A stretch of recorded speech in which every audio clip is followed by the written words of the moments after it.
c'est pas possible. C'est pas une heure pour regarder la Formule 1. En plus, surtout pour voir son écurie favori faire le Titanic. Vraiment, c'est pas incroyable. Ils sont mes pains au chocolat, putain, j'ai faim. Bonjour, bonsoir, mes salutations, bienvenue. Commençons ce débrief du Grand Prix d'Australie en commençant par les essais libres pour faire monter la mayonnaise. Encore une fois, une référence au cul.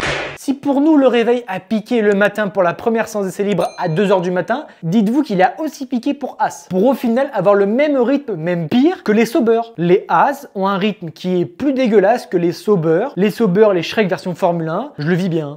Alors je veux bien que durant les essais hivernaux, ils n'ont fait que des relais de course. D'accord, c'est très bien. Mais là, la douche, ouais, elle est glacée. Là, ils ont fait un Ice Bucket Challenge en 2 minutes. Un plaisir, vraiment super. Ocon doit être content, vraiment super. Oli Berman aura le triste record d'être le premier pilote de Formule 1 à fracasser sa voiture dans le mur. Voilà. En première séance, hein, c'est le mur. Il n'a même pas tenu 1 heure. Eh ben, il est rapide, hein, il est un peu précoce le cousin. Bon, en vrai, soyons honnêtes, c'est vraiment pas de chance. Il était à 2 doigts de la récupérer. Malheureusement, la voiture, avec le coup de raquette, l'envoie de l'autre côté. Et du coup, les essais libres 2 pour Oli Berman, c'est ciao. Lawson, lui, a essayé de faire bouger le mur. Sauf qu'entre faire bouger un mur et une Formule 1, en général, c'est le mur qui gagne. Ouais, en général. Et en fin de séance, on a droit au magnifique 3-6 de Russell. On avait l'impression qu'il s'est cru dans MW2 à l'époque, là, tard l'époque. 360 across the map. Vraiment, il était splendide.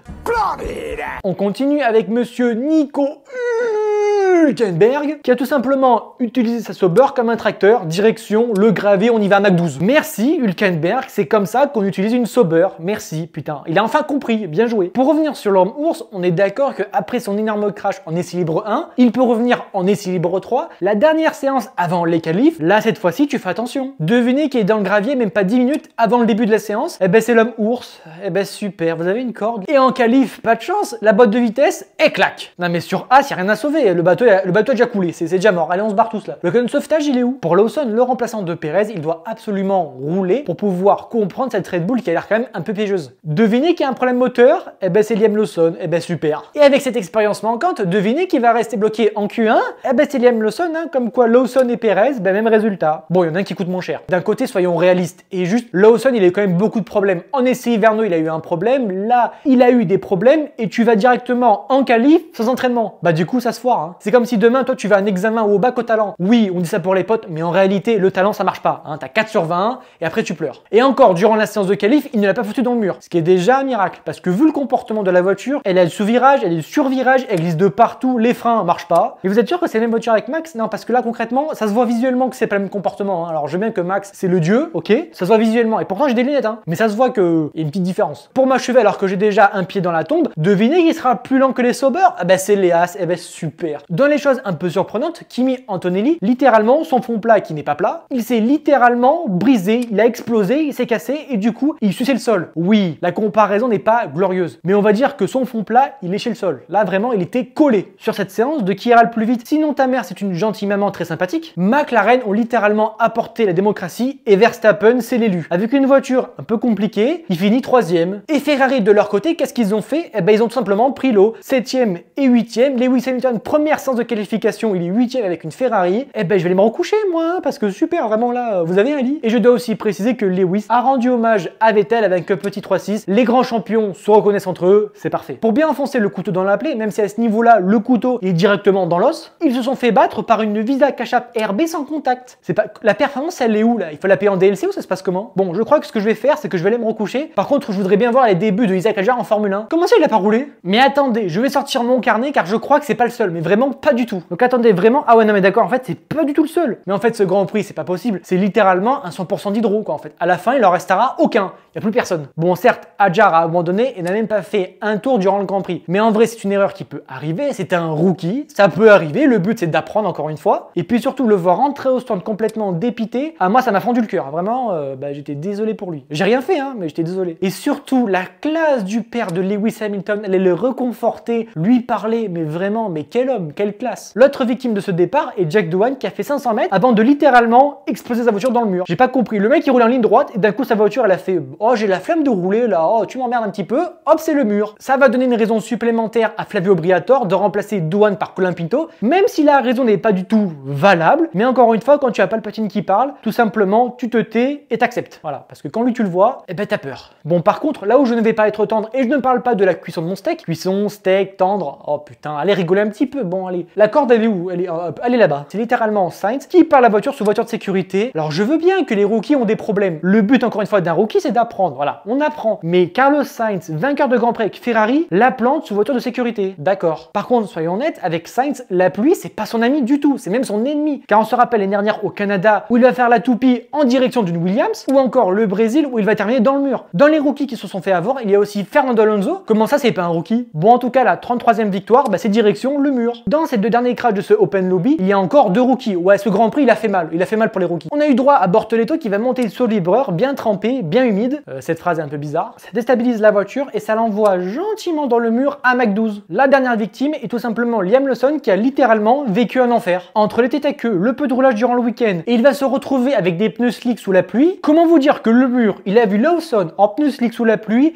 il a dit viens, viens on est bien. Ah ben il a bien pris hein. Ouais, il a bien pris. Le seul survivant de ce carnage, c'est Kimi Antonelli qui a fait une magnifique course vraiment en respect en terminant 4ème, même s'il a fait un petit 3-6, mais ça va. Il s'inspire de Russell, donc il s'inspire de son coéquipier, donc en vrai, parfait. Mais déjà survivre à ce week-end, eh ben c'est déjà pas mal. Et là vous allez me dire du coup, mais c'est comme que tu vas parler de Ferrari en disant que leur performance, elle est éclatée au sol. Déjà, je ne vais pas le dire pour éviter tout procès, mais surtout c'est que je ne vais pas le dire. Sur les réseaux, on a droit aux blagues de Ferrari comme quoi c'est le retour de Ferrari avec les problèmes de stratégie qu'a connu Vettel. Mais premièrement, c'est que tout simplement c'est qu'un seul Grand Prix, donc en vrai il en reste 24, donc pour s'améliorer on a le temps. Mais surtout c'est que je vous rappelle que l'émission s'appelle Le Bar, et là j'ai l'impression de voir René, 45 ans, le mec qui est toujours là à 8 heures pour prendre dans cette magnifique boisson jaune que je ne vais pas dire pour éviter des problèmes, et que le mec, à chaque fois, il raconte toujours les mêmes blagues un peu lourdes. Par contre, il faut noter aussi que Ferrari s'est retrouvé dans la même position que Vettel à l'époque. Je m'explique. Quand Vettel est arrivé chez Ferrari, on savait sa vitesse grâce à Red Bull, avec qui il a écrasé la Formule 1. Donc s'il ne gagnait pas avec Ferrari, le problème n'était pas Vettel, mais c'était Ferrari qui était incapable de lui donner une voiture capable de se battre pour la victoire. Ensuite, malheureusement, il a craqué, il est parti en dépression. Je suis parti en dépression et j'ai beaucoup pleuré. Mais Ferrari se retrouve exactement dans la même position d'un point de vue aura. Ils ont un septuple champion du monde qui a écrasé la Formule 1 avec plus de 100 victoires et l'égal de titre de Michael Schumacher. Donc juste de recevoir Hamilton, c'est une pression. Et de toute façon, ça s'est vu, où à chaque fois, on parle que d'Hamilton. Charles Leclerc, il n'existe plus. Charles Leclerc, s'il ne connaît pas. Ah oui, Charles Leclerc, le char. Ouais, je comprends. En plus, avec la bonne saison qu'a eu Ferrari en 2024, cela rajoute encore un peu plus de pression. Et en fait, au bout d'un moment, ils ont tellement de pression que le vase, la bouteille, elle explose. Avec la mauvaise qualification qu'ils ont fait la veille, tu joues au poker pour essayer de remonter. Malheureusement, au poker, tu peux perdre. Et Ferrari a perdu. Donc on attendra 5 Grands Prix avant d'envoyer de magnifiques missiles Predator en direction de Ferrari. Ensuite, pour le côté français, pour l'écurie française, même si aujourd'hui, il n'y a plus rien du tout de français, avec Alpine, où Pierre Gasly est en train de faire une masterclass, malheureusement, ses freins, ils ont claqué. Une Formule 1 sans frein, c'est compliqué. Vous allez me dire que même une voiture sans frein, ouais, c'est aussi compliqué. Passons maintenant à Verstappen, où tout simplement, c'est un monstre. Une fois de plus, il a montré le pourquoi du comment, il était un quadruple champion du monde. Pendant ce temps, Piastri, le cyborg, a bugué façon Windows XP. Par contre, ce qui est sûr, c'est que la Formule 1 version SUV de McLaren, non, ça marche pas trop. De son côté, on attendait Lando Norris, et il a répondu présent. Tout l'hiver, on a dit que McLaren avait la voiture la plus performante, encore faut-il transformer l'essai. Gagner quand personne s'y attend, c'est fort. Mais gagner alors que tout le monde s'y attend et tout le monde te met la pression en disant il faut gagner, c'est encore plus fort. Norris a été solide, il a résisté à la pression de Verstappen dans les derniers tours, il a résisté à la pression même tout court. Un bon week-end de course, c'est aussi l'occasion de distribuer des bons points. Lance Stroll, on peut le critiquer et on a même raison par moment de le critiquer, mais sa 6ème place avec une Aston Martin pas au top, dans des conditions piégeuses, on peut juste respecter. Il a fermé des bouches, dont la mienne. Respect, j'applaudis. Alex Albon et Williams, en un Grand Prix, ils marquent plus de points que sur toute la saison 2024. Belle performance et une belle manière de rattraper son erreur du Brésil sous la pluie en qualification où il avait planté la Williams alors qu'il pouvait jouer de gros points. Pour revenir sur notre magnifique Nico Hülkenberg, il a tout simplement sauvé les meubles en terminant 7ème. On l'a recruté pour sauver les meubles. C'est ce qu'il a fait, encore une fois, respect. Il marque des points importants car ils ne savent pas s'ils seront de nouveau dans les points. Terminons par un dernier verre d'eau et surtout un gros verre d'eau avec As. Oui, c'est la pire voiture, mais en vrai, je pense qu'il y a un problème sous-jacent avec la voiture, car faire de très bons tests hivernaux avec la As, on voit Esteban sourire heureux, et là, avoir un rythme aussi loin, il y a peut-être un problème, vraiment pas grand chose. Berman a rattrapé ses bêtises en ne plantant pas la voiture en course, ce qui est déjà un exploit, et Ocon, à son habitude, il a survécu. Pour finir,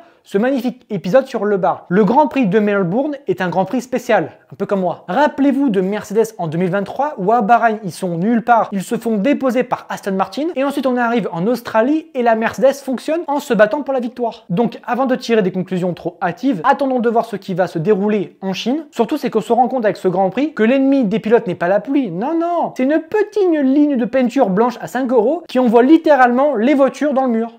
N'hésitez pas à mettre une note dans les commentaires du Grand Prix, de ce que vous avez pensé du Grand Prix. Et ensuite, comme ça, moi, je les afficherai au prochain épisode de Le Bar. Comme ça, il y a un échange, on communique, c'est cool. Et puis du coup, nous, on se donne rendez-vous quand? Eh bien, on se donne rendez-vous possiblement vendredi, c'est pas sûr, encore une fois. Faites attention à vous et puis salutations!